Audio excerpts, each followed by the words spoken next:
نحمد ونصلی ونسلم علی رسول الکریم اما بعد فاعوذ باللہ من الشیطان الرجیم بسم اللہ الرحمن الرحیم۔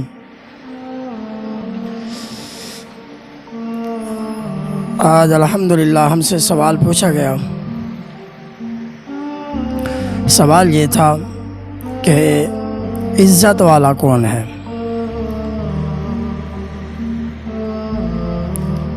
ہم کہتے ہیں ہر بندہ ہی عزت والا ہے۔ آئیں کہ غور کریں اس بات پر کہ باپ کی نظر میں بیٹا عزت والا ہے، کیونکہ باپ بیٹے کو عزت کی نظر سے دیکھتا ہے۔ استاد کی نظر میں شاگرد عزت والا ہے، اور پیر کی نظر میں مرید عزت والا ہے۔ ہر بندہ اپنے قریبیوں کے ہاں عزت والا ہے۔ آؤ حضور علیہ الصلوۃ والسلام کی بارگاہ میں چلتے ہیں، مدینے والے مصطفیٰ صلی اللہ تعالیٰ علیہ وآلہ وسلم سے عرض کرتے ہیں، یا رسول اللہ آپ مہربانی فرمائیں، ہمیں بتائیں کہ عزت والا کون ہے۔ آئیں احادیث مبارکہ سماعت فرمائیں۔ مسند امام احمد بن حنبل میں احادیث مبارکہ ہے۔ آقا علیہ الصلوۃ والسلام نے ارشاد فرمایا، جب حضرت موسیٰ علیٰ نبینا علیہ الصلوۃ والسلام کوہ طور پر پہنچے تو آپ نے وہاں جا کر رب کی بارگاہ میں التجا کی، یا مولا، ہر بندہ کہتا ہے میں عزت والا ہوں، ہر بندے کی زبان پر یہی جملہ ہے کہ میں عزت والا ہوں، ہم عزت والے ہیں، یا اللہ تو ہی بتا دے عزت والا کون ہے۔ حضور کا فرمان سماعت فرمائیں۔ اللہ رب العالمین نے حضرت موسیٰ علیہ السلام کو جواب دیا کہ کوئی کسی کے نظر میں عزت والا ہے۔ آج جو مرہ حالت کی ضرورت بھی ہے، موجودہ دور کے اندر ہماری نظر میں پیسے والے کو عزت والا سمجھا جاتا ہے کہ جس کے پاس پیسہ ہے وہ عزت والا ہے، اور جس کے پاس پیسہ نہیں ہے اس کی کوئی عزت نہیں ہے۔ آج لوگ پیسے کا احترام، پیسے کا ادب، پیسے کو سلام، بلکہ یہاں تک بھی کہہ دوں کہ پیسے کو ایمان سمجھتے ہیں، پیسے کو ہی دین سمجھتے ہیں، اور وہ کہتے ہیں ہمارے پاس پیسہ ہے، ہم عزت والے ہیں۔ آؤ آقا علیہ الصلوۃ والسلام کا فرمان سماعت فرماؤ۔ رب العالمین نے فرمایا کہ اے موسیٰ، میری نظر میں عزت والا وہ ہے، فرمایا جس کا بدلہ لینے کی طاقت بھی ہو، جس کے پاس بدلہ لینے کی طاقت بھی ہو، ہمت بھی ہو، جرت بھی ہو، اینٹ کا جواب پتھر سے دے بھی سکتا ہو، ایک گولی کے بدلے کئی گولیاں چلا بھی سکتا ہو۔ فرمایا اتنی طاقت ہونے کے باوجود اگر وہ بندہ معاف کر دے، رب العالمین کی بارگاہ میں سب سے زیادہ وہی عزت والا ہے۔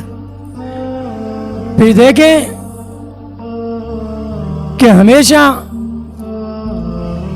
علامہ اقبال رو پڑے، کہنے لگے، لوگ کہتے ہیں مدینے والے مصطفیٰ کا سامنا، رب کا سامنا کیسے کریں گے، کہ رب کی بارگاہ میں کس حال میں حاضر ہوں گے، کیسے ہم رب کا سامنا کریں گے۔ علامہ اقبال رو پڑے، کہنے لگے، لوگ کہتے ہیں اللہ کا سامنا کیسے کریں گے، میں تو کہتا ہوں مدینے والے مصطفیٰ کا سامنا کیسے کریں گے۔ حضور کے سامنے کس حال میں آئیں گے، کس منہ سے آئیں گے، کیونکہ ہم نے دنیا میں رہ کر حضور کی شریعت سے پیار نہیں کیا، ہم نے اپنی طبیعت سے پیار کیا ہے، حضور کی شریعت پر نہیں چلے، ہم اپنی طبیعت پر چلے ہیں۔ خدا را اس بات پر غور کریں، اگر رب کے ہاں عزت چاہتے ہو تو پھر صلح کریں۔ آؤ یہاں پر ایک واقعہ مجھے یاد آ گیا کہ حضرت امام حسن اور امام حسین دونوں کے اندر تھوڑا سا ناچاکی ہو گئی، تو حضرت امام حسین رضی اللہ تعالی عنہ آپ نے اپنے خادم سے، نوکر سے کہا، غلام سے کہا، جاؤ میرے بڑے بھائی سے کہو کہ وہ آئے مجھ سے صلح کرے۔ تو وہ کہنے لگا، حضور میں غلام ہوں، میری اوقات کہاں کہ میں آپ کے سامنے بات کروں۔